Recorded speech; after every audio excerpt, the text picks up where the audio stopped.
smokes.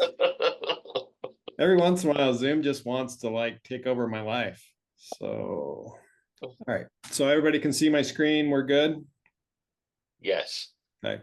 For those who don't know, the person speaking is Don Zimmerman, Union Park, Clearfield, and Midway DD. So he'll be on with us today. He'll be helping answer some questions. Hopefully, as I go through this, you'll be able to hear. We've only got a couple of slides that have sound, but hopefully you'll be able to hear those. If not, just yell at me and we'll skip past. Before we start that, let me go through some housekeeping stuff. Number one, in whatever office you're in, you've got a mailbox there. Check your mail. We've got lots of mail for you sitting in your mailboxes, lots of Christmas cards and lots of gift certificates from your clients and like all kinds of stuff that you need to come and get. So if you haven't been into the office in a while, please come in, grab your mail. We'll probably clean that stuff out September 1 if you haven't been in to get it. We'll take all your cards and go spend them. And so don't let them sit there. Just come in and get them. All right, number two, educate yourselves, guys. This is a big change. You've been hearing about it ever since the settlement came through in March. And this is a big change, something that you're going to have to understand for your business. So it's not just these forms, it's the whole way that we do business. And so take the time to look at the webinars that are available, the podcasts that are available, tons of people on YouTube teaching stuff, great scripts out there from all different coaches that you can Google. So there's a lot of stuff out there. Just make sure that you educate yourselves. And if there's one thing I can guarantee you out of all of this that you're going to learn, it's that it's going to change. It's going to change in the next 6 to 12 months again, I'm sure. And so you're going to need to constantly be educating and helping yourself stay up to date on what's happening with it. Next, this is not a scripts class, so we're not going to go over what you should be talking about or how to talk about it, or the best approach to talk to your seller to get the best commission, or how to overcome objections. None of that's going to be talked about here. We will teach classes on that in the future, but this is specifically just going over the new forms that you're going to be using to do business. So that's the purpose of this class. And lastly, save your questions. We won't get through this if we just have everybody ask questions as we go through. So write down your questions. In the top right of each of these slides, there's a number. So if you need me to go back to any particular slide to ask a question, just write down that number, write down your question. And at the end, we'll take questions for as long as we need to make sure that all of your questions are answered and you feel comfortable with this. So feel free to do that. You can also throw questions in the chat. I won't go to those chat questions until the very end, but if you just don't have any other way to record it or to write it down, if you want to throw them in there, that's perfectly fine. And I'm going to put in chat again for those who haven't seen it. The packet for the new forms, if you want the new forms, I just sent you in chat a link that you can download those new forms so that you've got a copy of those. They are available currently on the MLS, and so you can download them from there as well. And they're available for use on SkySlope forms at any point from this time forward. If you want to use those new forms, you're welcome to do so. All right, let's get into it. Hopefully this plays. So this is just a little something to break the ice and to get you going here. Happy closing day. I'm so excited for you. I just want to settle up on our final bill, okay? Okay. So here we go. So home shown 37, which is about 62 hours drive time there, showing the property, locking up, scheduling the showings, giving feedback to the agents, about 8 hours to do all that. Researching the properties and running comps for you was about 12 hours. Mileage, I drove probably about 592 miles total. Initial contract and negotiations will be about 8 hours. Inspections, going to them, facilitating them, scheduling, appraisal, just doing the whole transaction, renegotiating repairs, about 25 hours. Emails, text calls between you and myself and the lender and the title company and the inspector and the other agent, and all that was probably about 66 hours. And the final walkthrough and closing day, 2 hours. So that brings the total to $27,450 plus mileage is about $332. So would you be paying check for that? Can I just go back to the percentage? Okay, so I don't know if you heard her answer at the end, but after going through the whole billing, she says, can we just go back to a percentage? right? So if we actually build our clients based on time, I think we would get paid a ton, right? So just be aware that this is one of those things that I think clients don't understand for sure exactly what they're in for if we ever had to go to that method. This next one, I talked about not talking about scripts, but this is actually a really good script to use with your sellers. And so this will be available to you if you want to go back and look at it at a later time. I'll send out the links to all this. But he talks a lot about how you can talk to your sellers about the changes coming up. The most common question from sellers of real estate that pay attention to the news right now that I've been hearing lately is, do I still have to pay out a commission to the buyer's agent? I heard that I don't have to. And when I hear that, the answer to that is, did you hear that now or did you hear that 5 years ago? Because the answer was the same in both cases. You never had to. And the truth is, you never legally were paying out the commission. You were allowing a co-op from your agent to share it with another agent if they brought the buyer. And so the answer to that question is, you didn't have to, you never had to, and you still don't have to, but you may be putting yourself at a competitive disadvantage if you don't allow for a commission to be paid out to the buyer's agent. And here's why. Think about a buyer. A buyer is paying for moving costs and closing costs and all of these things, and many buyers do not have the money to also pay their agent. And so by eliminating the people in that pool, the buyer pool of people who can't afford to pay their agent, you put yourself at a competitive disadvantage because you decrease demand. And when you decrease demand, you decrease exposure. When you decrease exposure, you potentially put yourself in a situation where you're not going to get that record pricing, which was the whole reason that you decided to sell to begin with right now. And so you may not love this system, but you benefited from this system when you bought your home you're in now. You're going to benefit from it again when you buy the next home. And so the very easy answer to the question of, do I have to? The answer is no, you don't have to, but you also don't want to put yourself at a competitive disadvantage by not offering out. So I would say, not only do you want to not put yourself at a competitive disadvantage, like he said before, it's a system that everybody's going to use, right? Most people, 90% of people who are selling are going to buy on the other side, and they're going to want to take advantage of the system of having buyer's agent commission paid by the seller. And so this is something that I think the buyers and sellers, I don't think there's going to be much disruption in this. Buyers and sellers are used to it. It's going to continue to be. It's just the way that we do things, the forms that we use and the methods that we use. But in the end, it accomplishes the same thing. A lot of agents are walking away from this training saying, hey, I'm really confused about all this. There's so much to take in.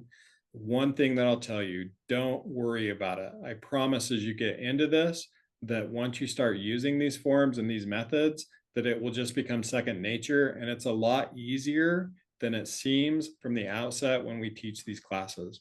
So don't panic too much. I promise we'll get you through it. Even if you don't understand anything that we teach today, in the end, if you ever need help, just call myself or Don, and we'll make sure you get your offer made the way that it should be and that you'll get compensated for doing so. All right, let's go through the changes. First changes that we're going to talk about are the MLS changes. And as per the NAR agreement, all buyer brokerage compensation or buyer agency compensation information and the data fields will be removed from the MLS system. Those will be removed on August 17th. And so the compensation being offered, the BAC, what it's based on, and the dual variable rate, that will all be removed automatically from the MLS. If you have a current listing, that will be removed. You don't have to go in and do anything, and any new listings won't have that information available. In fact, all the historical data is also being removed. And so if you were to go in after the 17th, you won't be able to see that information on any of the listings. So if you need that for some reason, you'll need to go in before the 17th and download those sheets so that you have a copy of those PDFs showing what that information was. Next, the MLS change, the MLS input forms have changed. And so the listing information that you put in on these forms, it will no longer have any of the BAC or BC related information there. They'll take all of that off and you'll have a new listing information sheet. This is also called a data form. If you look at it on the ERS, it's called a data form. What we're looking for though is the MLS residential listing input form. And so that will be updated to not have that. As a side note, if you use this old form, so if you have your sellers sign this after the 17th, compliance will reject it and you'll need to go back and get the new form signed. So make sure as of August 17th that you're using all new forms. The next change, so these are the six forms that were either updated or they were created so that we can use them going forward with the terms that we'll be using. And you will need to use all of these forms starting August 17th. So any new forms replace the old ones. Please don't use anything that you've got stored on your computer or in other areas. As you go forward, make sure that you get the new forms so that those are the ones that you're using. Lastly, compensation. Sorry, concessions, not compensation. So concessions are still allowed to be offered. You'll see in the top example that the seller is willing to give a $10,000 credit or closing concession towards closing costs to the buyer. And in the bottom one, seller willing to offer concessions towards the buyer's closing costs. And so you're still allowed to do that. You're still allowed to put that the seller will contribute towards the closing costs for the buyer. You can put that as a dollar amount, or you can just put that they're willing to do that. What you're not allowed to do, if you look at the last, the one in the agent remarks, and at the end it says, and realtor fee, you're not allowed to do that. So no longer are you allowed to put anything concerning the compensation that a buyer's agent is to receive. And don't try to work around this. Don't try to find some creative way to put it in the HOA place or put it under some other remarks or put a number 3 and a percentage somewhere in there hidden, right? The MLS is going to find it and you are going to get fined if you do it. So just make sure not to put any agent compensation remarks or numbers within your listings. That's totally not allowed starting August 17th. And forward, I would tell you to start now. All right, the big NAR change, one of the big ones that we know of is that we are now required to have a buyer agreement signed prior to showing a house. So you must have a buyer agreement signed before you can go show houses to your clients. And that agreement has to contain a specific amount. It has to be conspicuously disclosed, and it has to be not open-ended. So it can't be a range, it can't be to be determined, it can't be blank. It has to be specific and conspicuous. It also must state that the agent cannot receive more compensation that is agreed to in the buyer-broker agreement. So this is one that you'll hear probably 50 times in this presentation. Whatever you put in the buyer-broker agreement, that's the most commission that you're going to receive for that transaction. So for example, if you put a 2 in there and you go to a builder and they're offering 6, you can only get 2. You can't get the other 4, only whatever you put in your buyer agreement. And third, it has to contain a conspicuous statement that the broker fees and commissions are not set by law and are fully negotiable. Although this has always been the case, it's now in big capital letters in all the agreements so that the buyers and sellers can plainly see that they can negotiate their commissions. So currently, the only thing that we can use the only agreement that you can get signed prior to showing a house is the buyer-broker agreement. That agreement is the only one that Fathom has given their stamp of approval on. And so there are other forms going around. There's a Zillow form. There's an EXP form. There's a form from the Washington County Board. None of those have been approved by Fathom at this point. The only thing that's been approved is the exclusive buyer broker agreement and agency disclosure. So that's the one that you need to get signed before showing a house. So if I were you, I would carry a blank one in your glove box. And if you're out on a showing and a buyer walks up and says, hey, can I see this house? You can have them sign that agreement right there, so that that's taken care of. All right, let's go through the new forms so that you're aware of what those are. The new exclusive right to sell is the first one that we're going to go through. And there's been a couple of changes and clarifications to this. The first one is in section 1, the highlighted section that says the listing agreement is effective as of the date signed by all parties. So it starts when it's signed by all parties. And it ends at 5 p.m. on, and that is the end date. So that's the expiration date of your listing agreement. If you put today's date in it, you've effectively signed a 1-day listing because it will expire at the end of the day of today. And so make sure that you're putting in there whatever time that you need to list it, a 3-month listing or a 6-month listing or a 1-year listing. Put that as your end date. Don't put today's date in it. You'll have to go back and do an addendum to fix all that.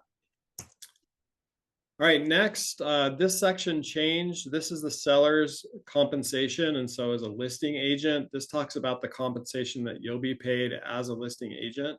And the fee here is different than what you're used to. So what you're used to in section 2 is that you would put the total amount of both the buyer's agent and the listing agent's compensation here. So for example, if the buyer you were offering 4% to the buyer and you were taking 4% on the listing side, previously you would put 8% in this section. That's not the case anymore. It's broken out to be specifically the listing agent compensation only. And so you can put the dollar amount and the percentage that you'll be paid on the gross acquisition price of this property. And so if you're going to take a 3% listing, you would put $0 and 3%.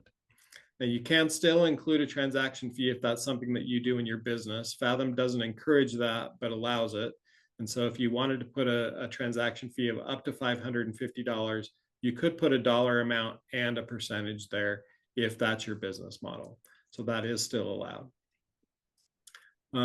And then so that you know, and this follows through on all forms, it is of the gross acquisition price. So in the past, when we did our MLS input sheet, we were able to check a net or a gross. There's nowhere to do that anymore. It only defaults to gross. And so if you're going to do a net listing where you're paying commissions, both listing and buyer side on the net, you'll need to do a counter offer or an addendum to make sure that you clarify that it's being paid on the net acquisition price and not on the gross acquisition price. And just let me step back. That's probably an oversight on the forms committee. This is one that I would think that we'll see change and we'll get a checkbox for net or gross in the ERS. But at this point in time, it's not there. So just be aware of it as you're looking at offers coming in and as you take those listings from your sellers. All right, section 2.2, this says that the company is authorized to advertise or otherwise communicate that the seller and or the company is offering to pay a commission to the buyer's brokerage. So this is the part that gives you as the listing agent the authorization to tell buyer's agents how much the seller is offering to the buyer for buyer's agent compensation. So if they say, hey, I'm willing to pay 2.5%, then you can put a check mark in the percentage, put 2.5% there. And when a buyer's agent asks you about it, you can tell them that, yes, we are willing to pay 2.5% as a buyer's agent commission. And so that's how you would handle this section. This is an or, so it's a dollar amount or a percentage. You don't have both. So if the seller says, hey, I am only going to offer $500 as the buyer's agent commission, you can put a check mark there and put $500. And then when a buyer calls you, you can say, yes, we're offering $500. What you can't do is if a buyer calls you and says, a buyer's agent calls you and says, are you offering a commission? I need $1,000 to make this work. You can't say, well, I think that would be okay. Why don't you go ahead and offer us $1,000 and we'll make that work, right? Because at this point, the seller has only authorized you to communicate to the buyer that there's a $500 fee available to them. So you're not authorized to give anything above that. Now, it can be negotiated further down the road for sure, but you're just not authorized at this point per this paragraph to communicate that to the seller, to the buyer. All right, and section 2.3 is the section that ties all of this together. So this says that if a BAC is agreed to by the seller, and we put that in writing, that what's in section 2.1, so the listing commission, and section 2.2, the buyer's agent commission, are added together to give a total commission that is offered. And so if you put 2.5 in the listing agent commission and 2% in the buyer's agent commission, that would be 4.5% total that the seller is going to pay as compensation to the listing brokerage. The listing brokerage would then pay out to the buyer's brokerage. And we'll talk about how that's achieved a little bit later. It used to be achieved through the MLS, and that's changed because the MLS no longer offers it. But we'll talk about the manner of how that gets taken care of further into the presentation. Okay, so let me give you an example of this, sections 2.1 and 2.2 together. So in this case, the seller agrees to pay the listing agent 4%. So you can see up in 2.1, you would put $0 and 4% because that's what the seller has agreed to pay the listing agent. The listing agent then says, hey, would you like to offer anything to the buyer's agent? If you do, that could help you sell your home, but it's up to you on if you want to do that or not. You would have a discussion around what that amount would be. In this case, the seller says, sure, I want my house sold right away. I'm going to offer 8% to any buyer's agent that brings me a buyer because I want this thing sold right away. Man, so that'd you be nice. put a check mark in the 8%. And then every buyer on the face of the planet wants to sell your house. So they all go to work for you. And now you've got 4% as the listing fee. You've got 8% as the buyer's agent fee. And so the total brokerage fee that will be paid out by the seller, if this is all agreed to, is 12%, the 4 and the 8, just like before, but now it's split out, listing agent and buyer's agent. Okay. The next change to the ERS is clear down in section 11. So everything between section 2 and section 11 remain the same. Section 11 has a minor wording change, and that is that it now says a UAR approved seller property condition disclosure form. Previously, it just said seller property condition form. And so now it has to be a UAR approved form. If you're representing a builder or some other entity that uses their own seller property condition disclosure, you'll want to make sure that you go in and do an addendum to this, stating that it won't be a UAR approved form and that they'll be using their own form. As a side note to this, all of these items, so you've got right there at the top, you've got the seller property condition form, the data form, which is the residential input form, the MLS input form, and the wire fraud disclosure. So those 3 documents, along with the real estate purchase contract, the REPC. Oh, sorry, that's not true. Those 3 forms and the ERS, the exclusive right to sell, that's what makes up this document. So all 4 of those forms combine to make the exclusive right to sell. So those 4 forms need to be submitted in IntelliAgent and uploaded all at the same time, because they're all included in this same agreement. So you need to get used to talking to your sellers about getting those seller property condition disclosure forms filled out and back to you when you list the property. So that's not a change. That's just a reminder that that's how this functions. And Don will chip in and remind me, but I'll remember before he reminds me. A lot of you are going to ask, what about the affiliated business disclosure? So the Fathom affiliated business disclosure is a standalone form. It is also not an attachment to this document. It's a standalone form. We do need it signed, but it has nothing to do with the exclusive right to sell. That So was right on the tip of my tongue, Jeff. I know, you were there. You were going to give it to me. So the only time that you're going to check the box there are additional attachments is if you're adding an addendum to this form. Okay. All right, let's move on to the buyer broker agreement. So in the buyer broker agreement, this is the new section 1 of the buyer broker agreement. It goes through and talks about a number of things, but first and foremost, let me point this out. We talked about that you have to have a buyer broker agreement signed before showing a house. When you're talking to your clients, you need to make sure and not tell them that this is a state law that they must do it, or a law of any kind that they must do it. It's not a law. This is a UAR or a NAR rule that we have to follow because we're members of NAR and UAR, but it has nothing to do with state law. State law does not require you to do this before showing a house. So be very careful about how you represent this to the buyers when you're telling them that they need to sign it. Now, it's been asked before, what if my buyer won't sign this? Well, then you can't show them a house. And they'll say, well, fine, I'll go find another agent. And that agent's going to have the same rules. And so they're also not going to be able to show a house. And after seeing 4 or 5 agents that all tell them the same thing, they'll come back to you and they'll sign this, because it's really the only way that they're going to be able to see the house if they want to be represented. If they want to be unrepresented, they don't have to sign the form, obviously, since this is an agency agreement. All right, let's walk through the first part of this. So in big capital letters and underlined, this is the end date of this agreement. So again, don't put today's date. Well, I guess you could put today's date if you're doing a 1-day buyer broker agreement.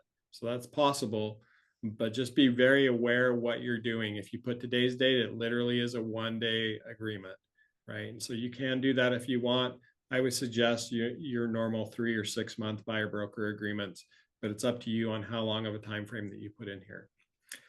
Section 2 was clarified and split out. It makes it very clear now that you can do one or the other of these 2 things. And that is that you can either show buyers properties in these counties, right? So you could put Utah County, you could put Salt Lake County, whatever you want, Cache County. So wherever you're showing properties, you could put those counties there. Also, if you're just not sure where they're going to buy a house, you can put any or all in there, and that allows you to show a buyer properties within the entire state of Utah. Now, if you've got a buyer who's like, look, I want to see this one house and I'll only sign an agreement with you for this one house, those would go in the located only at section. So that section right below it, that's the section where you would put individual property addresses. So whether they want to see 1 or 10 properties, if you're doing it by property address, that's where you would put that. You don't have very much space there. So if you need to put more properties in there, you may need to do an addendum to this to be able to fit them all. It was also mentioned that you might want to just use MLS numbers, because we could easily tie an MLS number back to a property address and show a paper trail that way if we needed to. So it's up to you on how you identify these properties, but if you're going to show properties only, that's the section that you would use. So you can pick one or the other. You can show in all counties or certain counties, or you can do certain addresses, one or the other. The next section, right, it's still in that same section, section 1.2, but right below that, it says that unless checked below, the buyer warrants that the buyer has not entered into a representation agreement with another brokerage. So this is the part, you can see the check mark below. And if that box is not check marked, then the buyer is saying, I don't have any other buyer broker agreement signed with any other buyer's agent. You're the only agent that I'm currently working with. You'll want to have that conversation with them. The easy way to have the conversation now is just to simply say, have you seen another home with any other agent? If they say yes, then there's a 99.9% chance that they have a buyer agency agreement signed with that agent. It might just be for one specific property, but you're going to want to get a copy of that to make sure that you're not stepping over the agency of that agent that he's already got signed. And if so, then you're going to want to check below. Here's the properties that they've already been under contract with other agents, and you'll put that in the section below. The buyer warrants if besides the properties that are there, they warrant that they're not going to enter into any other buyer agency agreement with any other agent that conflicts with the agency agreement that you're signing.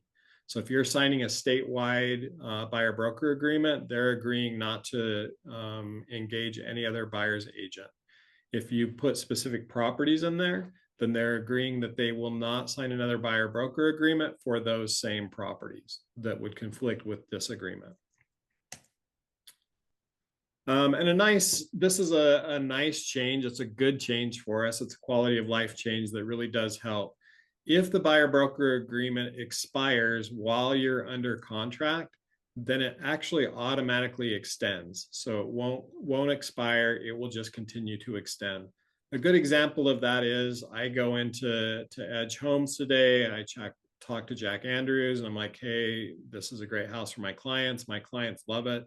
they go under contract today and Jack says, hey, that's going to take a year and a half to build out, right? But my buyer broker agreement's only for 6 months. This buyer broker agreement or that buyer broker agreement would continue to go all the way through the year and a half, automatically extended until that property closed. Now, if the property fell out, if the buyers backed out, or for some reason it wasn't under contract anymore, then at that point, this agreement would cancel. But if not, it will extend all the way through automatically. You no longer have to add an addendum to extend that end date. So that's a nice quality of life change. All right, section 2 of the buyer's broker agreement is where we talk about what compensation you as a buyer's agent are going to receive from the buyer. And again, that's very specific that this is from the buyer. That's how it's getting paid. They should know that they are responsible to pay this, but you should also let them know that you're going to ask the seller and the listing brokerage to cover these fees so that they don't have to.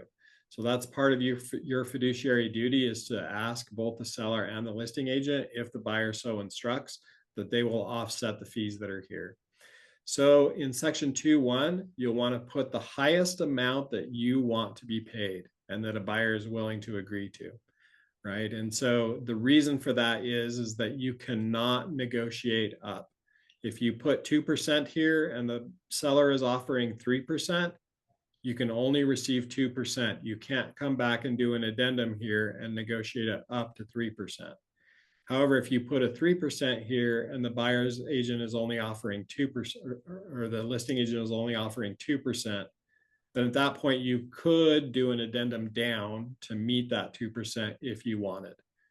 Now, this says that the buyer will be responsible for any difference. So if there is a 3% here and the listing brokerage is offering 2.5% BAC, there's a 0.5% there that the buyer is responsible for. It's up to you as the agent whether you want to go after that or not. We as a company aren't by policy going to go after that on your clients. But if you choose to enforce that, you can. Just make sure you have clear conversations with your buyers and explain to them that difference and that they will be responsible for it. I would have that conversation multiple times, including right before you go under contract, so that they're aware of how much money they're going to be responsible for. One of the best ways to do that is to use net sheets. And so using a net sheet with your seller has been standard, right? We always want to show them what they're going to net, how much that looks like, what kind of compensation that they could offer, and those kind of things. You'll now want to do that net sheet with a buyer as well. And the reason is that the buyer is going to want to know what kind of commissions are being paid, what that looks like on their bottom line, and if they're going to have to pay any buyer's agent's commissions at all. Something not to do in 2.1. So in section 2.1, you cannot put a range. So you can't put 1 to 6%. You can't put to be determined. You can't put whatever the seller is offering. You can't, well, you could leave it blank, but if you leave it blank, you're going to get paid 0. Okay, so if you leave it blank, you're not going to get paid. So I wouldn't leave it blank unless you're truly doing a pro bono. And even then, I would get used to not leaving blanks. So put a $0 and 0% if you're doing a pro bono deal. This does allow for an and, so you could put a dollar amount and a percentage. So if you're charging a transaction fee, you would put it here. And again, just as a reminder, transaction fees are not to exceed $550. Fathom doesn't encourage transaction fees, but we do allow them. A couple of points to point out in section 2. In section 2.2, it says if the seller's brokerage, this is the part that says if the seller's brokerage is able to get compensated by the seller or by the listing agent, then that shall satisfy this fee. But if there's any difference, then the buyer at that point would have to make up any remaining costs. So just make sure you explain that very clearly to your clients. And it also says that the company may not accept total compensation greater than any source in the brokerage fee. So again, put your highest amount here. You cannot receive anything more than whatever you get agreed to here in this section. And in 2.3, it says if this transaction is prevented by default of the buyer, the brokerage fee shall be immediately paid by the company. So what this is saying is if your buyer defaults on a contract that you're under contract with, if they go into default, they still owe you a commission. Now, whether or not you want to go after a buyer for that is a totally separate conversation, and we can have that conversation if you get to that point. But you do have the right to go after them for that commission if they default on the transaction. Okay. And as a huge reminder, again, on the buyer broker, you can only negotiate down. You cannot negotiate your fee up. So make sure you put the highest amount that the buyer is willing to pay in here, and then you can negotiate that down as needed. For example, you go out and there's a 3%, you put 2% in this agreement, there's a 3% BAC. You can't go back to your client and say, please amend that up to 3%.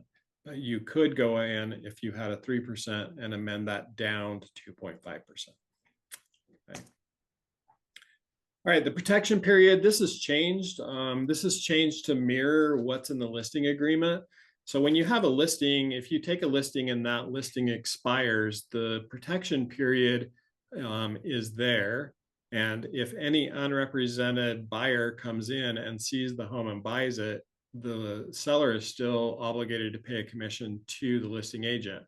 However, if the listing expires and then a new listing agent is hired, then at that point, there's no protection period for the listing agent because that new agent has taken over. Just like that, if you have a buyer agency agreement and this buyer agency agreement expires and the buyer goes and buys a home without you, then you're protected as long as they're unrepresented.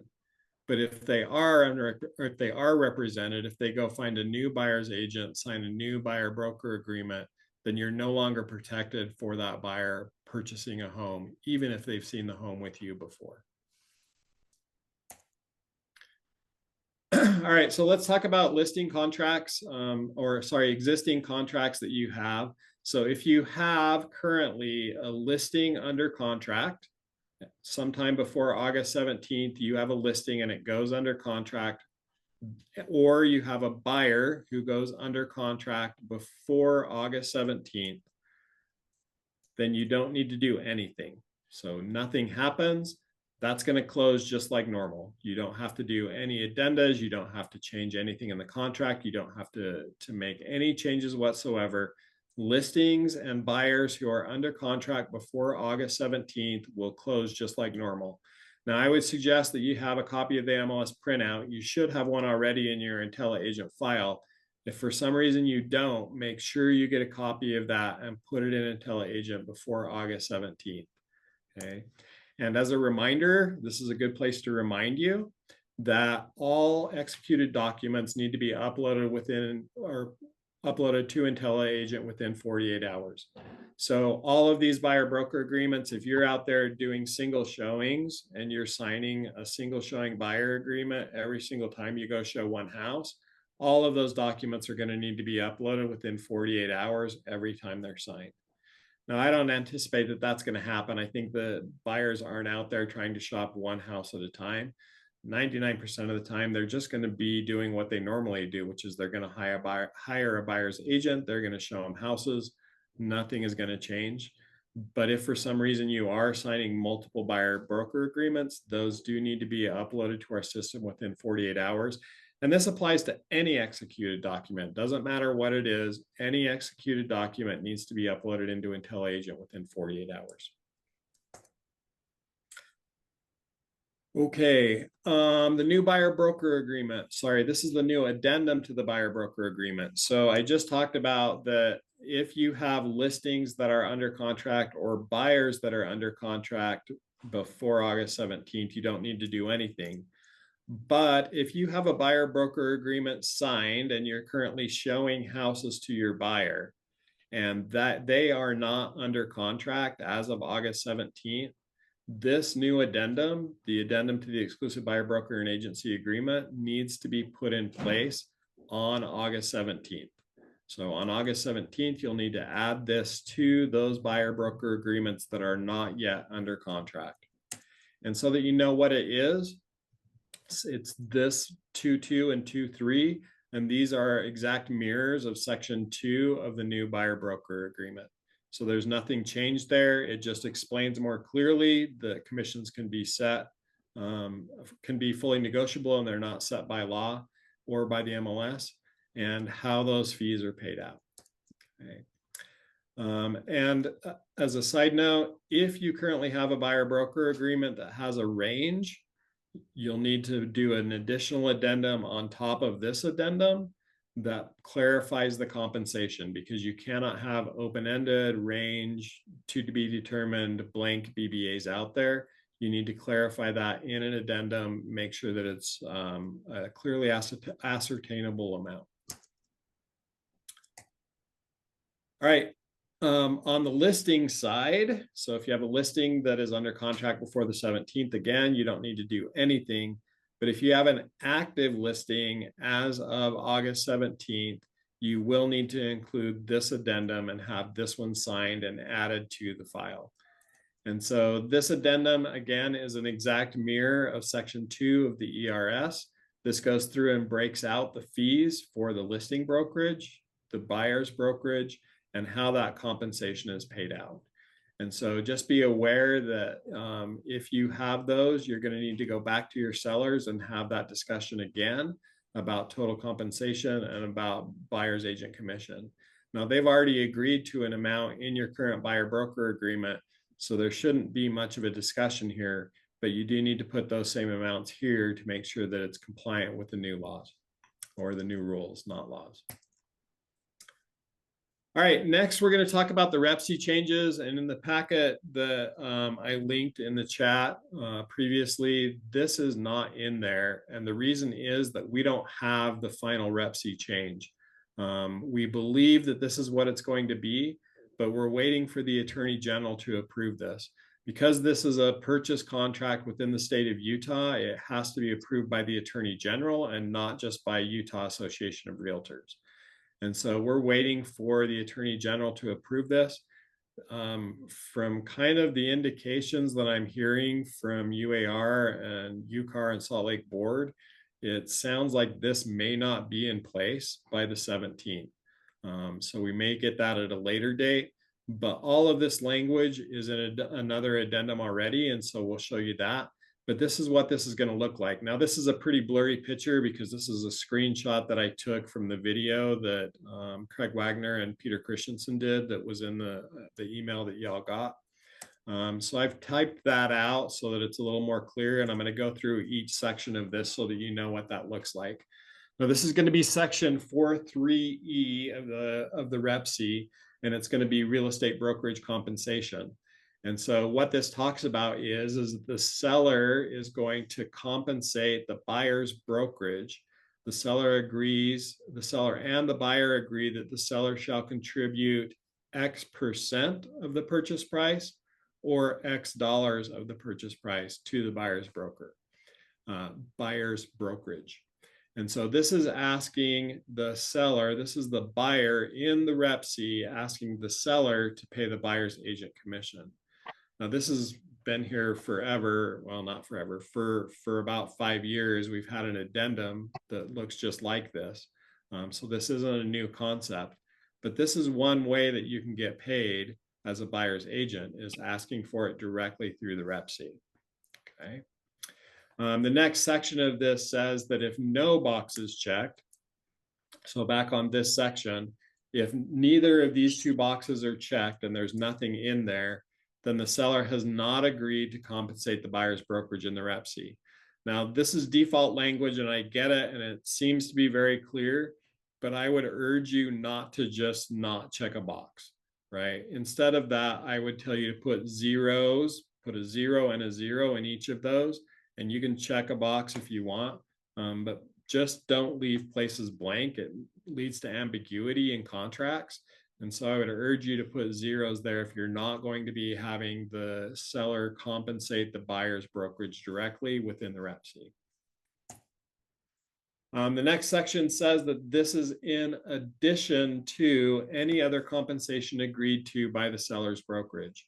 So if there's a BAC being offered from the seller's brokerage to the buyer's brokerage of 1%, and you ask for 1% here, that's an additional 1%. So you now have 2% that you're being paid.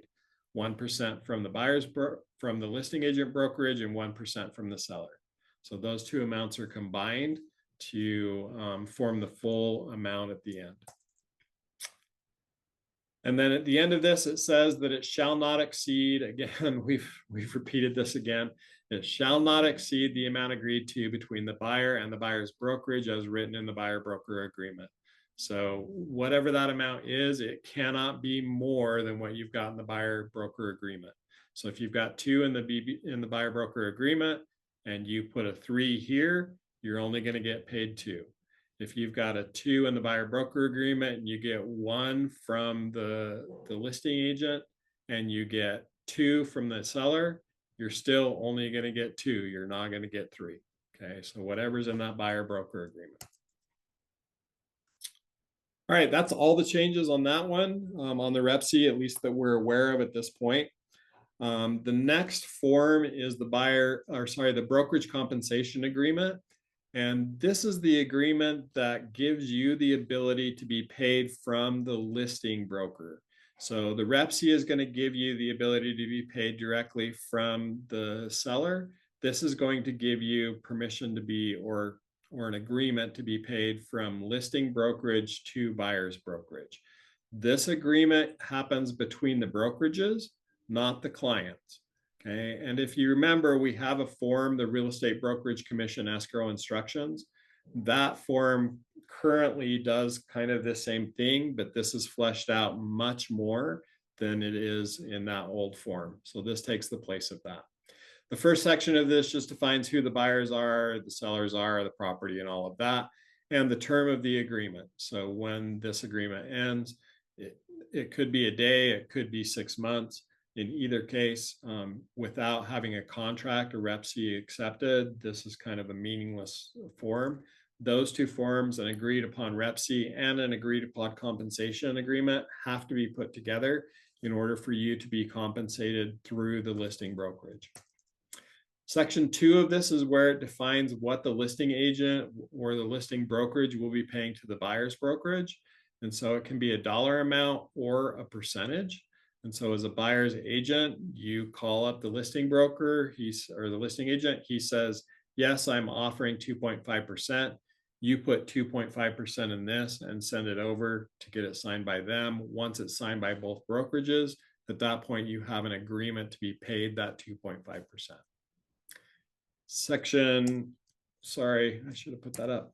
Oh, and I will make note again on section 2 that it is of the gross acquisition price. And so if you're doing net, if the listing agent says, yes, we're offering 2.5% net, you'll need to do down in the additional terms of this form, number 9, there's a place to write in, and you could write in something like buyer's brokerage compensation to be paid on the net acquisition price of the property. This modifies section 2 of this form. That way it's clear that this is a net listing and not a gross listing. Okay. Section 3, yet again, goes in and says that you cannot receive more compensation than is agreed to in the buyer broker agreement. I think you've heard that one 100 times so far. We'll probably say it 3 more. Section 4 says that the listing agent cannot receive more than is in their ERS. And so this won't allow them to receive more than is there. All right, next form. Oh, so this is the sorry, this isn't the next form. This is the bottom of that form, and this is straight contract language. And so section 5 is condition of payment. Section 6 is arbitration and attorney's fees. Section 7 is entire agreement. 8 is governing law. This is all stuff that you should be used to seeing in all of our contracts. If you need help understanding it, feel free to reach out to your broker and they'll help you understand this. Okay, so reach out to Don or myself and we can do that. And then you can see that section 9 additional terms. That's where you would write in if it was a net listing, for example, or any additional terms that you and the other brokerage are agreeing to between brokerages. To underscore that, this is who signs this. You can see that the 2 signature lines are the ones that agree to it are the seller's brokerage and the buyer's brokerage. The authorized seller's agent or the authorized buyer's agent or their brokers could sign here. You as Fathom agents are authorized to sign on behalf of Fathom. And so you can sign these documents in either the buyer or the seller's brokerage locations. If you don't really want to sign it for some reason, or you feel like Don and I are being lazy and we just need something to do, you're welcome to sign it, send it to us. We'll sign it for you and get it back over to you. Speak for yourself, Jeff. Speak for yourself, okay? Oh, sorry. Don may not want to sign it, so make sure and send all of these to me because Don's going to be busy at the pool or somewhere like that. Right. All right. The bottom of this is an acknowledgement of receipt. And so you can see that the buyer and seller do need to sign this, but they don't sign it to bind the contract together. The binding parties are the seller's brokerage and the buyer's brokerage. The buyer and the seller are simply acknowledging that they received a copy of it. This is a transparency thing. And that's a lot of what this settlement is about, is being transparent about who's being paid what. By receiving a copy of this, the buyer and the seller can see what the buyer's agent is being compensated. So that's an important part of this, but they're not the ones that make this happen. They just acknowledge that they received a copy of it. Okay, the next form, this is the form that you're going to use if the Rep-C isn't out yet. So before the new Rep-C comes out, this is the brokerage payment addendum, and you'll use this to have the seller pay the buyer's agent commission directly.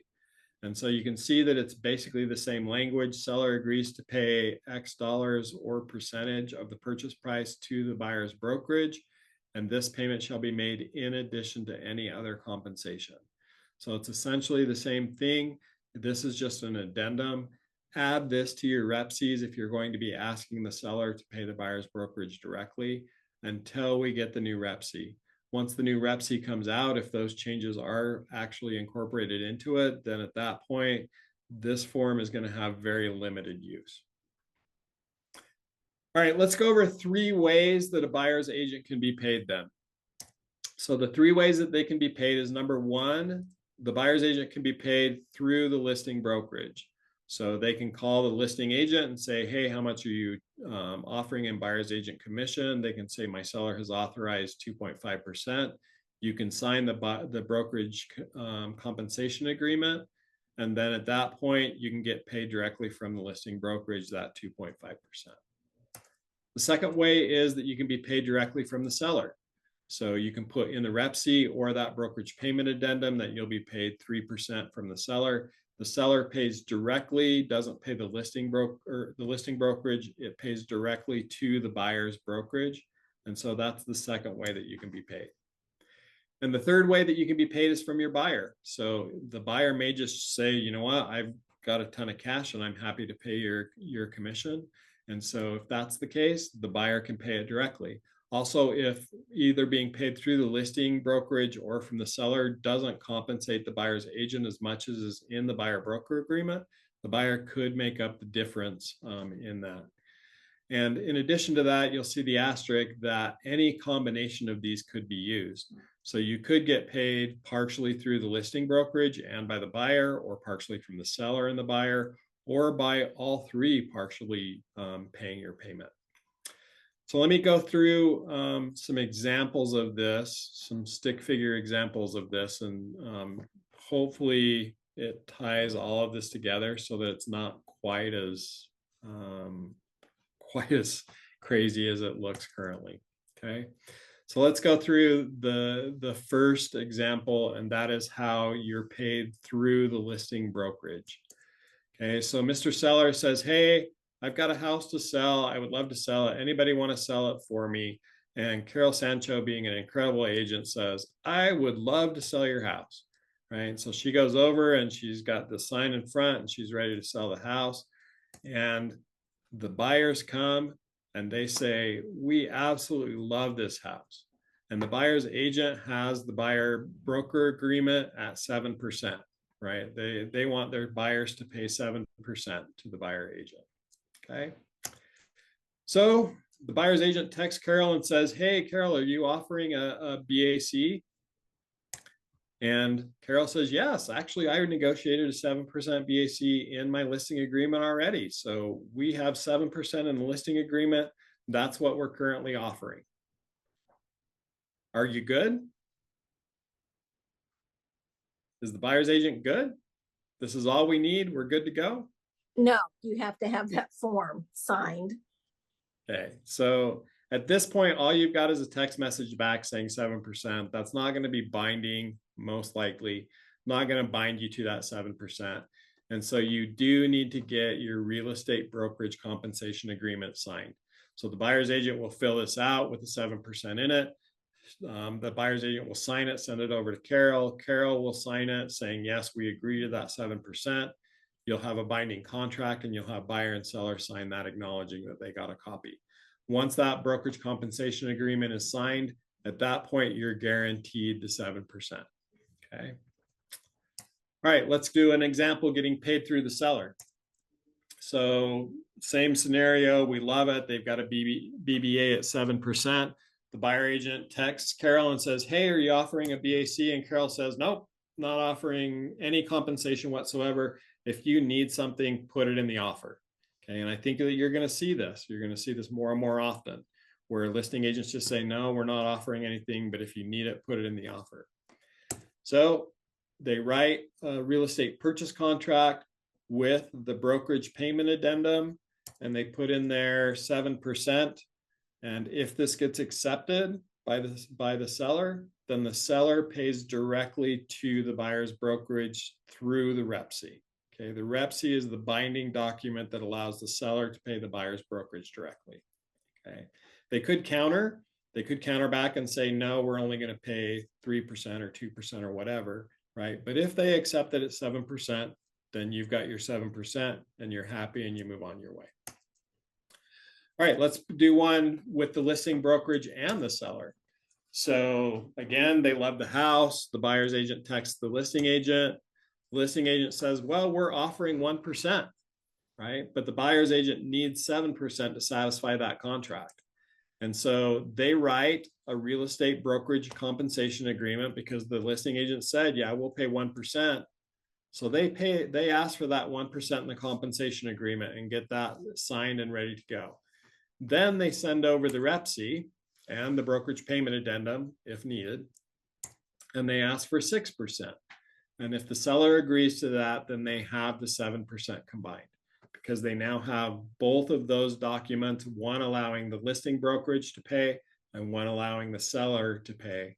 And between the two, they get paid their full 7%. All right, last one, second to last one.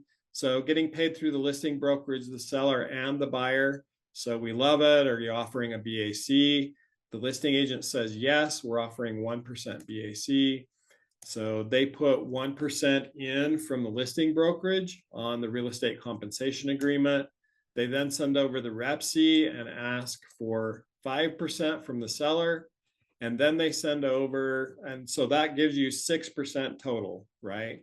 And then at that point, the extra 1% now falls on the buyer broker agreement, right? So the buyer is now responsible for that extra 1% because only 6% was made up from the listing brokerage and the seller. So that would be if all three are contributing to this.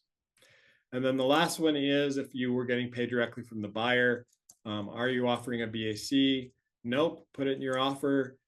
You put in 7% and it gets rejected. We're not paying any compensation whatsoever. At that point, it falls on the buyer broker agreement, and the buyer would have to make up any compensation that isn't offered by the listing agent or the seller. Okay. All right, so let me go through just three quick questions here, and then I can see that we've got a ton of questions in chat, and I'll take your questions as we go through as well. The first one that I got was, how are commissions handled under limited agency or dual agency? So if you become a limited agent, how are commissions handled? It's really no different from being a single agent. So the buyer can still request commission payment from the listing brokerage, the seller, or pay them on their own. but you still do need a brokerage compensation agreement. So if I'm a listing agent and a Fathom agent comes to me, we're then limited agents because we work for the same brokerage. We do still need that brokerage compensation agreement between us if the brokerage is going to be paying. Okay, so that still needs to exist. If I'm a limited agent and I represent both buyer and seller, weirdly enough, I need to have an agreement with myself on the listing, on the brokerage compensation agreement for both of those compensations to be offered and paid out. So just be aware, if you're a limited agent, you still do need brokerage compensation agreement if that's going to be the way that you're going to get paid. All right, can we advertise commissions offered on marketing outside of the MLS? So flyers, signs, etc. Yep, you can advertise them anywhere and everywhere except on the MLS. So you can't put commissions advertised anywhere on the MLS. Any website connected to the MLS through an IDX feed, so Showing Time would be an example, Zillow would be an example. You're not allowed to advertise there. And Fathom's policy is that due to the way that the DOJ is currently acting, they're not allowing you to put it on any website.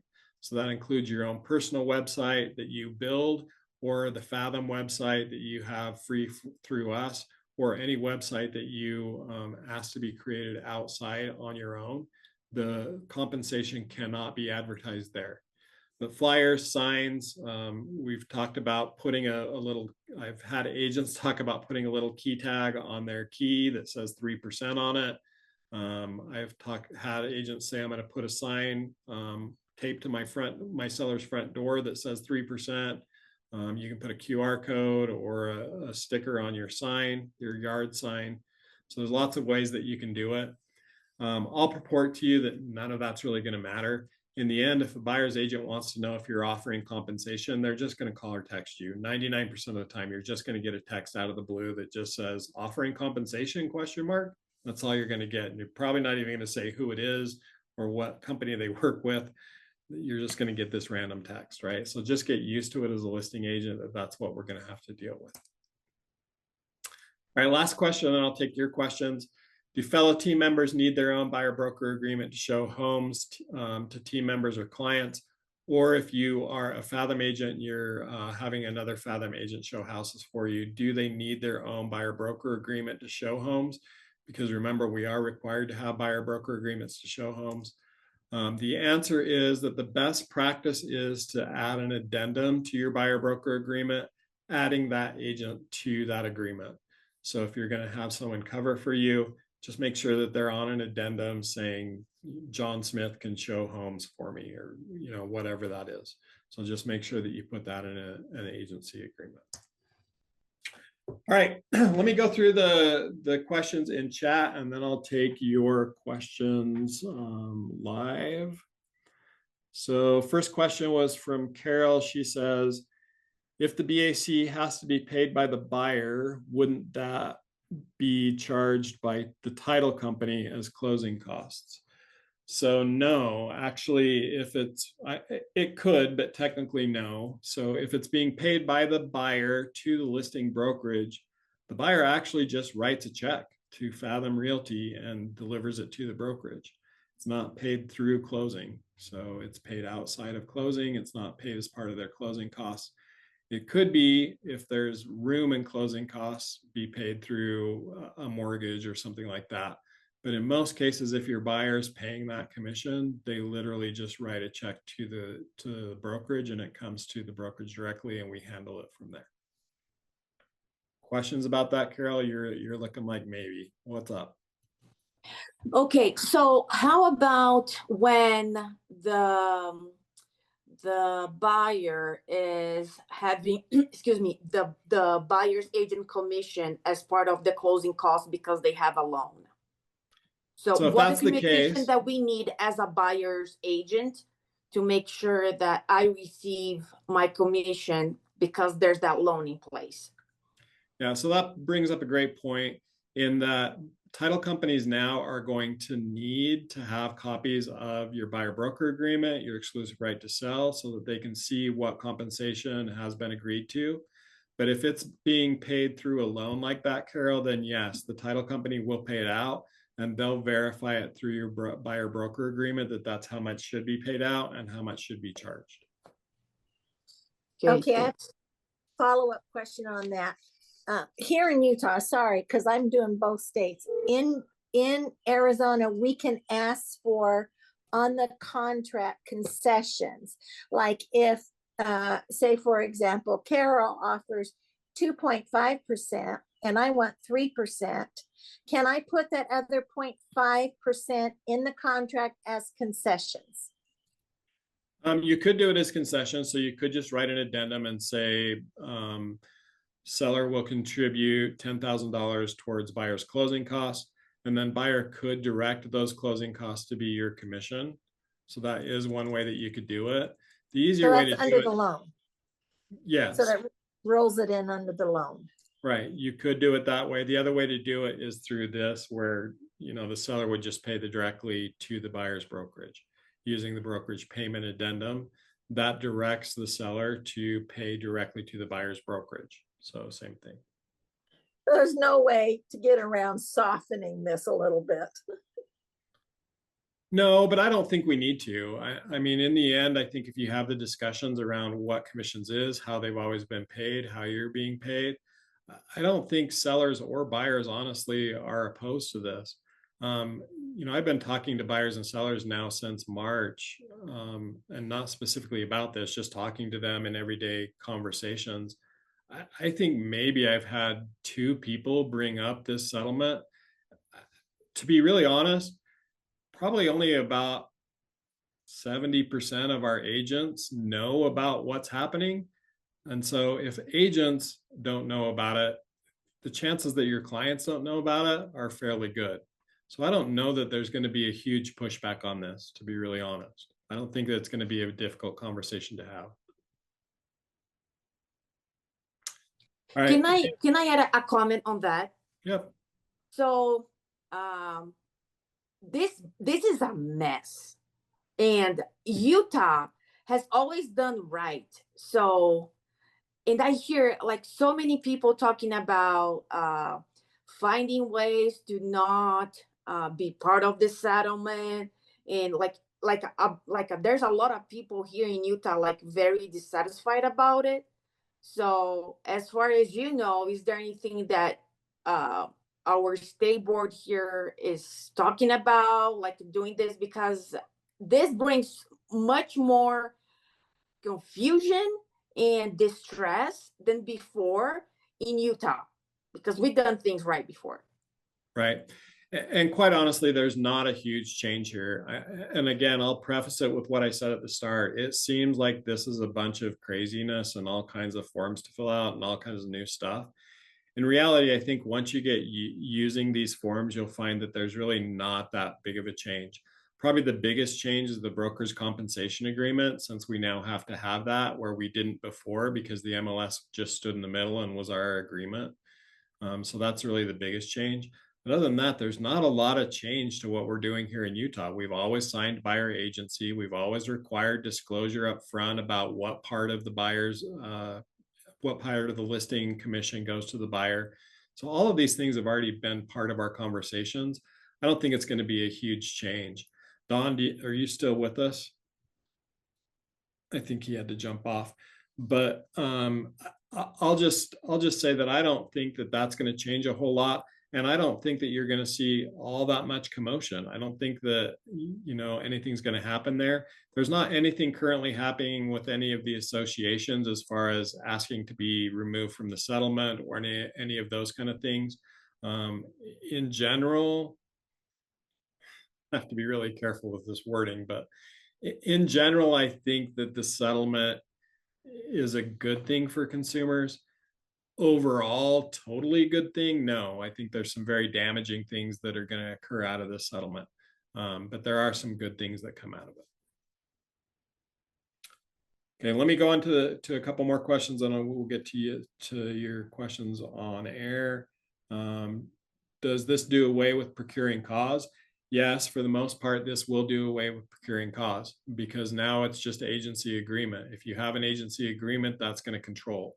So if you've seen a house with a buyer, you should already have a buyer agency agreement. So there's no reason to have procuring cause, right? You are the one that showed it. You have an agency agreement. If you have that agency agreement and it's still in force, then that's the one that controls. If someone else has an agency agreement that overrides yours for whatever reason, then that's the one that controls. So procuring cause, yes, does go away.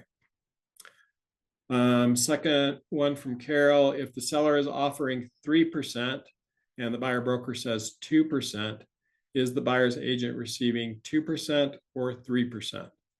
So in that case, they're only getting 2%. You're only getting whatever is in your buyer broker agreement. So that's why it's always good to sign those buyer broker agreements at whatever your maximum amount that you are able to get your buyer to agree to. If you can get a buyer to agree at 12%, great, and then you're covered, right? But I would tell you, in normal terms, the way that I'm going to do business, I'm going to write all of my buyer broker agreements at 3%. And then I'm going to have a conversation with my buyers that, hey, I know this agreement says that you're responsible for the rest of it, but in my business model, I'm not going to go after you for that, right? That's my personal business model. And so I'll amend down if we find a house that's less than that. So that's one way to do it. Hey, Jeff, question on that. So if there's an additional 1% left on the table, does that just go back to the seller, or does the buyer have access to it for their closing costs, or what exactly happens to that remaining 1% that doesn't end up going to the agent? Yeah, so that's a discussion. That goes back to this being a lot of discussion and conversation, right? And so if I'm in that situation, I have a buyer broker agreement signed at 2%. I call the listing agent and they say 3%. What I'm probably going to do is get a signed compensation agreement at 2%. And then in the REPSI, I'm going to ask for whatever that 1% is in closing costs for my buyer, right? And just explain to them, hey, this is what we're doing. This is how we're doing it. That way that conversation is clear between me and the listing agent. They know why we're putting it in there, and there really shouldn't be much pushback from the seller side. Jeff, can you do if they offer 2%, or if they offer 3%, you do the 2%, can you do a real estate buyer compensation addendum to amend that to 3%? Yes and no. So you can still agree to the 3%, but because your buyer broker only says 2, you can only receive 2, and you cannot amend that up. It can't go up. It can only go down. So that's why I'm telling you, when you get your buyer broker agreement signed, sign them at whatever that maximum compensation is that you're able to get. Okay, try and get them signed at the 3% or 4% or whatever the maximum amount is that you're receiving. The second part of Carol's question, if the BBA says 2, but there's compensation agreement for 3, would the BBA be amended before or after the agency compensation agreement? So if the buyer broker says 2 and there's compensation for 3, so there's no, if the BBA says 2 and the compensation agreement that you get signed says 3, you're just getting paid 2. There's no addendum there needed. There's no change that's going to happen. You're just going to get paid 2 because that's what your buyer broker agreement says. Okay. Sue asked, when you say net sale, do you mean get paid on offer less closing costs that have been offered? Yeah, so a net sale is when you remove the concessions from the sales price, and that's what you get paid on. So for example, if I make an offer at $450,000, I ask for $10,000 in closing costs, and this is a net listing, then we're doing $440,000 is what the commissions will be based on. So off the net that the seller is receiving, not off the gross that the seller is receiving. And that's the way it's kind of always been done, right? Yes and no. It gets done both ways. So if you look on the MLS right now, it's probably a 50-50 split in gross and net listings. So it just depends on the listing and what the listing agent has agreed to with the seller. Thank you. Doris asked, can you ask in the purchase contract for 0.5 concessions to equal the 3% if the buyer's agent offers 2.5. And I think I've covered that. Yes, you can ask for additional concessions for the buyer if that's what you want to do to offset that. Carol asked, does that mean that starting August 17th, in the case of an unrepresented buyer, the listing is no longer entitled to the full brokerage? How is that for the listing agreement signed before August 17th? So before August 17th, the listing brokerage commission and the buyer's brokerage commission were not fully split out. So in the first section of compensation, for example, you would list 6% and you would put 3% for the buyer's agent commission. If at that point a buyer's agent was unrepresented, the listing agent was entitled to the full 6%, right? Yeah. Because that's what was being paid. Yes. That's now changed because it's split out. So now it's split out to be listing agent commission and buyer's agent commission. So if I put 3% in listing agent and I put 3% in buyer's agent and there is no buyer's agent, then only the 3% is being paid out. So just be aware, you'll want to have that conversation with your sellers if an unrepresented client comes. And as far as if it was beforehand, if you have an under contract before, that's still all going to be honored. However it was beforehand, that's still going to be paid out the same. Jeff, I have a question. Yep. Real quickly, in regard to that. If the seller says, okay, I'll pay a 6% commission, 3 to you and 3 to the buyer, right? Yep. And unless you bring, there's an unrepresented buyer that I'll pay you 4. So what's the problem with that? Okay, I just don't know how you'd write that up because. Well, there's a problem with it on top of that, right? Okay. The problem is that it now becomes a variable rate, right? Yes. Because you're not defining a specific rate that you're actually going to get paid. You're defining Right. 2 different rates, which is variable, and variable rates are not allowed. So Okay. you can't even do it. Okay. Right?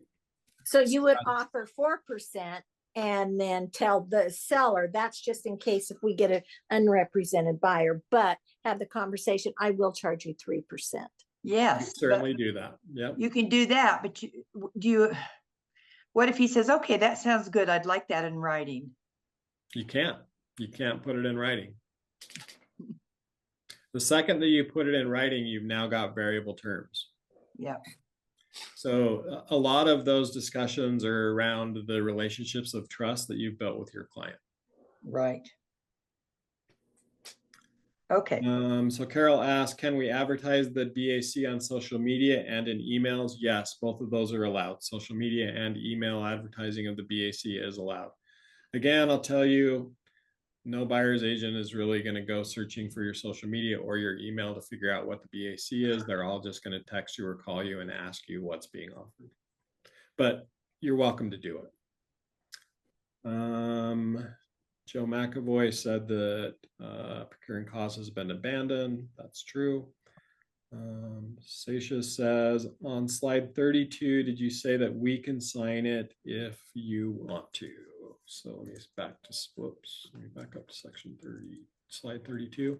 So this is the brokerage compensation agreement, and this is where the agents or the brokers can sign to bind the 2 brokerages together. And yes, as Fathom agents, you are authorized to sign this. So you don't have to send it to your broker to sign. You can sign on behalf of the brokerage. Whether or not the agent on the other side can do that, I can't tell you. I would imagine most brokerages will allow their agents to sign on behalf of their broker.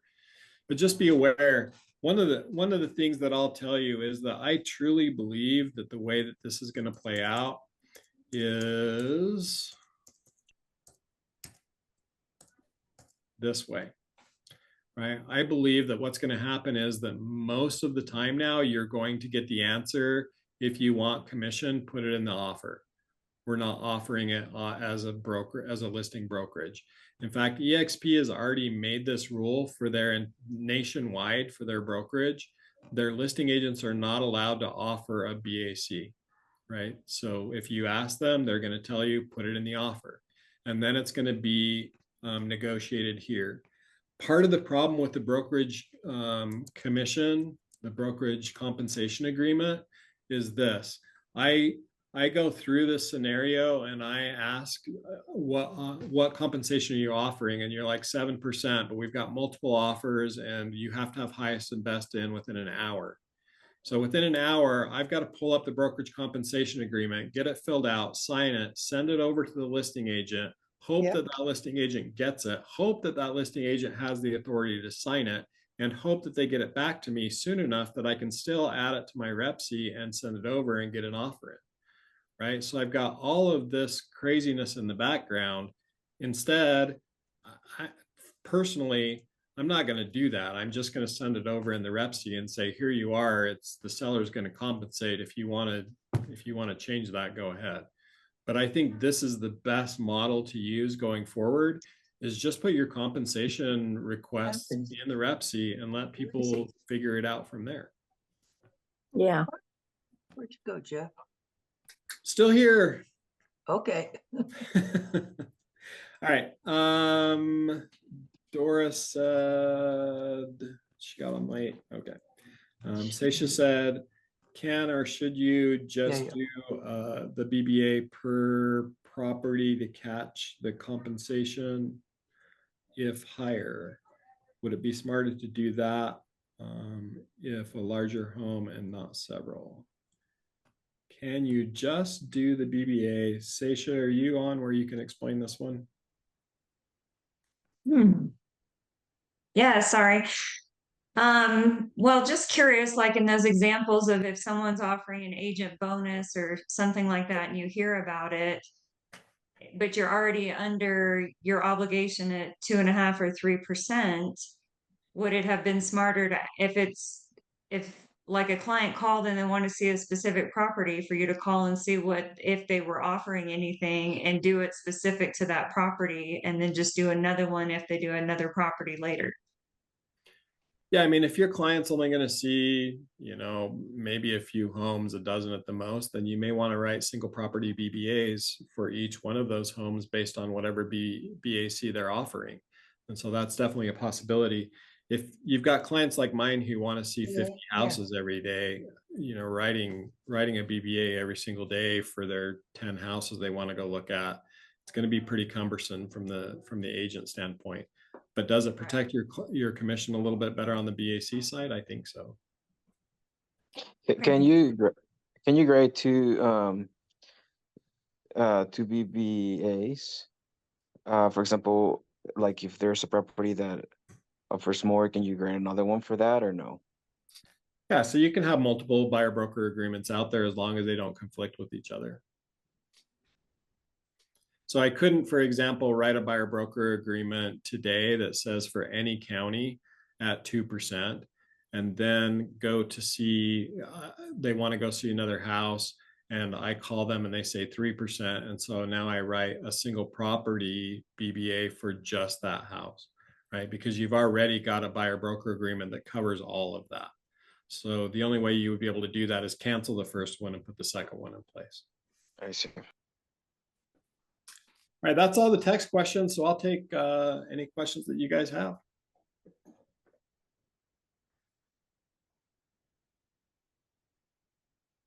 So can you, if, for example, if you have a BAC for 3%, or, somebody writes it for 2% and they're paying 3%, can you just trash that, have the buyer, or, have your seller or whatever, just form a new one? So technically you could do a cancellation of your buyer broker agreement and then put a new buyer broker agreement into place. There's nothing that prohibits you from doing that. So yes, you could cancel the buyer broker agreement before you write the agency or the brokerage compensation agreement. Is there a cancellation form that we have to fill out? There is, yeah. Cancellation of the buyer broker agreement or cancellation of the exclusive right to sell. Yeah. Hey, Jeff. Yep. In the listing agreement, there's the different, it breaks it out pretty clearly between the listing agent's commission and a buyer agent commission. And let's say a seller says, yeah, I don't want to offer anything over to a buyer's agent. There was really not a box to check that just said, no, I'm not going to offer anything. So you just put zeros in. Is that the best? Are you talking on the On the purchase contract? on the listing agreement? Oh, I'm not going to offer anything at all. Is that what you're Yeah. saying? Right. Yeah. So in section 2.2, you're just going to put zeros there. Okay. Right. And then also, I'm just thinking about where we are these days, you know, with pricing on our homes, because one side of a commission or the other, right? Whether that's a listing commission or a buyer agent commission, can change the pricing of a home pretty significantly. And are we going to be getting a little bit messy with, you know, homes? Because currently we kind of price homes on what I would consider a retail basis, right? Where here's the price of the home, and generally that, you know, we've been able to show that pricing does cover, you know, commissions. Whether, you know, we could always have the argument who is actually paying for the commission, you know, whether it's a buyer or a seller, right? But so let's say a seller still wants that top dollar commission or top dollar price of their home, but they're not willing to pay a commission. And so to be adding to, you know, you write an offer and say, okay, well, here's our offer now. You're not willing to pay anything. We're going to write it in and we're going to raise the price. Now are we getting ourselves, you know, into some weird territory now with Yeah. So appraisals and all that? a couple of That makes different sense. answers on that. Yeah. A couple of different answers on that. Number one, you can really only raise the price of the home to factor in commissions if there's room in the appraisal currently, right? So the comps that we're currently using all factor in whatever commission was paid out, right? And when you're doing a CMA and comping out a house for pricing, you're never taking into account, neither is an appraiser taking into account what commissions were paid out and trying to reduce that and make those equal. And like that never happens. You just, whatever the house sold for, that's what it sold for, right? And that's going to continue to be the case. And so inflating that number in order to build in agent commissions is just like, my best example is going back to the pandemic situation, right, with COVID, where we were trying to go above and build in closing costs and do all this stuff. And there wasn't room to put $50,000 worth of stuff on top of whatever the list price was. And so I don't think that that's going to be quite as big of a deal because there's just not going to be room there to do it. As far as is it going to get messy and now we've got these commissions not truly built in, I don't think that's an issue either, because in the end, the sold price is the sold price, right? Whether there was 0 commission paid or 3% commission paid, the price of the home was the same. And when I go to comp off of that one, again, I'm not gonna make an adjustment factor based on what the commission paid out was. I'm just gonna comp off what the price of the home was. And I think that that's true for what we've been doing forever. And I don't think that that changes going forward. Now, I will say, there's been some softening in the market in the last couple of months, and I think we're going to see some continued softening between now and the elections. And I think that you're going to see, if we do see a reduction of list price, right? If we see prices going down, I think you're going to see mainstream media blaming or giving credit to this NAR settlement for bringing home prices down, when in reality, it's not going to have anything to do with that. I hope that answers the question. Yeah, thanks. Oh, as long as I'm not on mute any longer. Are title companies in this whole process, or title companies, do you know if there's regulations or training being done with them to understand all of our new documents? I feel like we're going to be throwing all this new stuff at title companies. And do we need to be explaining ourselves to the title companies?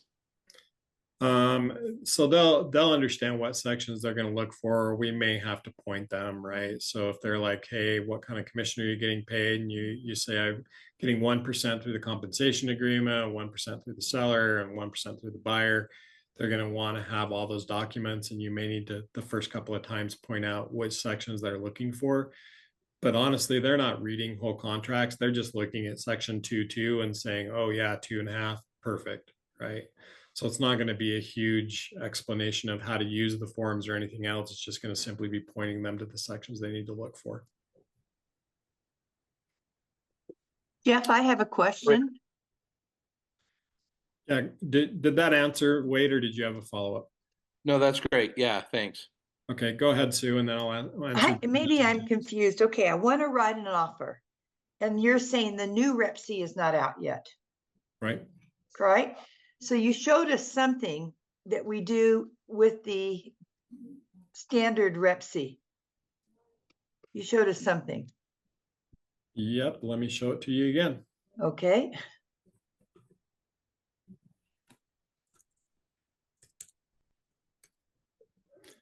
So it's this form. It's called the Real Estate Brokerage Payment Addendum. And it's essentially Wait a minute, I don't see that. Do you have that up on your screen? Can everybody see my screen? Yeah, I can. I see Encompass Lending. We see your original number one first screen. Sorry, let me reshare. Wrong screen.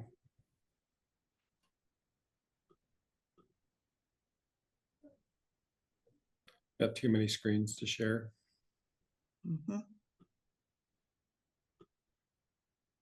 I printed off all those forms. Is that better? Yes. So this is the form, the brokerage payment addendum. Oh. So this brokerage payment addendum is added to the Rep C, and section 1 is very close to what you're going to see in the new Rep C. So it says that the seller agrees to pay X dollars or X percentage to the buyer's brokerage in addition to what's already being paid. So is that on the MLS? It will be on the MLS by the 17th. It has been on the MLS for over 5 years. Oh, I've never used it. Yeah, it's been there for a really long time. So that's still usable and is something that you should use until the new Rep C comes out.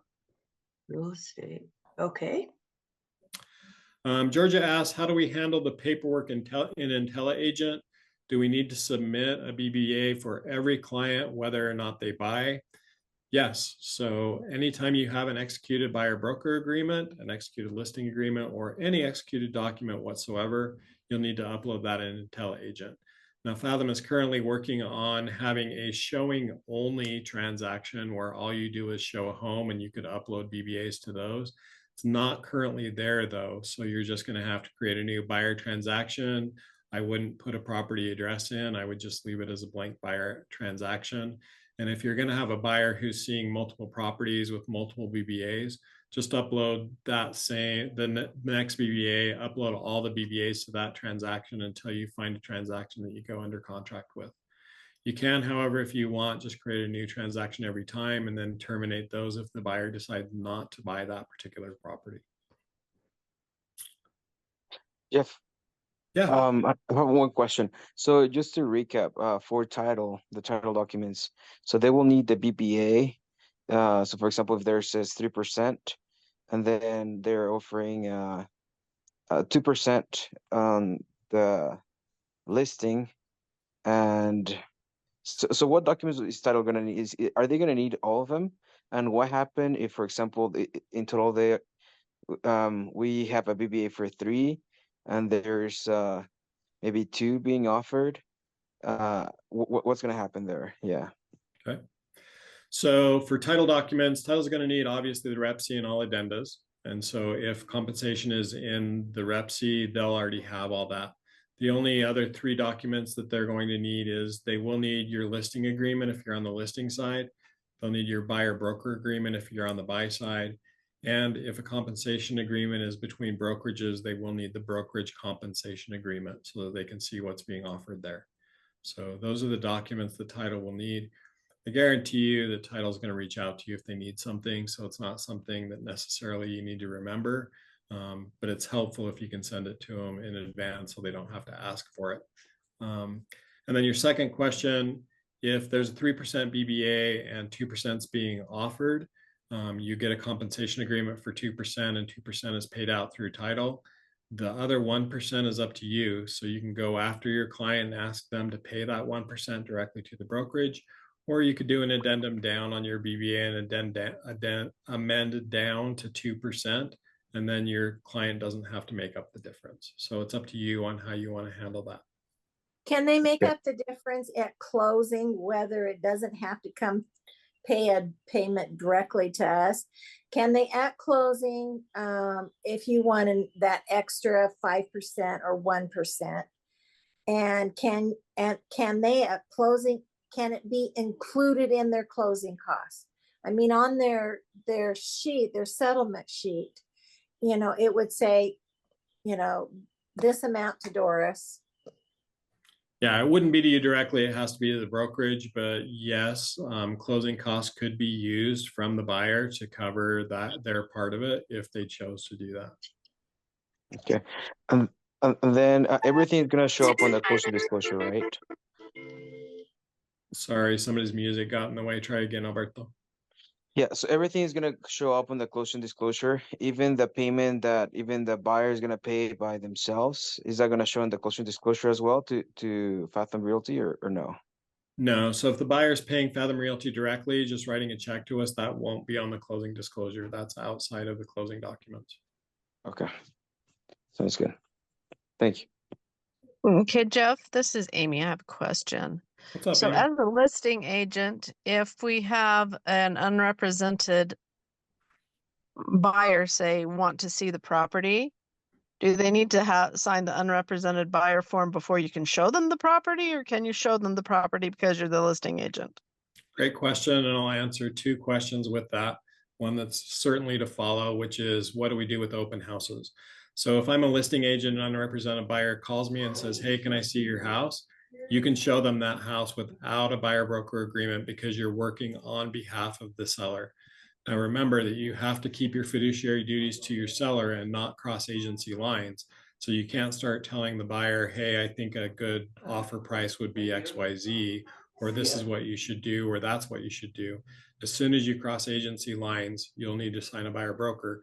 As long as you're working on behalf of your seller, you're allowed to show that property to an unrepresented buyer. Now that's the same with open houses. If you're holding an open house as a listing agent and you've got buyers coming through, they don't have to sign a buyer broker agreement with you. They can see the home without an agency agreement as long as you remember that you're representing the seller and not those clients. So as soon as you cross those agency lines, if they're like, hey, I want you to write an offer for me, at that point, you're going to need to put a buyer broker agreement in place.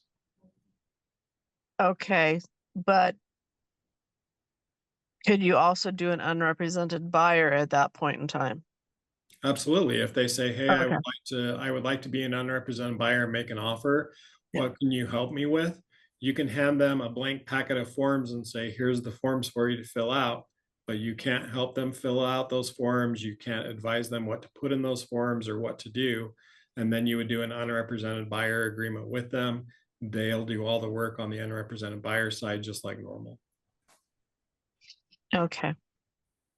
Thank you. Yep. And Jeff, just to clarify on if you were the listing agent and you had a buyer come and say, yeah, I want to write an offer. Not only would you need to do a buyer agency agreement, but prior to the offer, you'd need to get limited agency agreements from the seller as well, right? Yeah, so if in that circumstance you're the listing agent, a buyer, unrepresented buyer comes to you, sees the house and says, hey, would you be willing to represent me? You would then need to sign a buyer broker agreement with the buyer. Then you would need to have a discussion with your seller. Are you willing to enter into limited agency and sign a limited agency agreement with both buyer and seller to allow you to represent both parties? Right, okay. What other questions?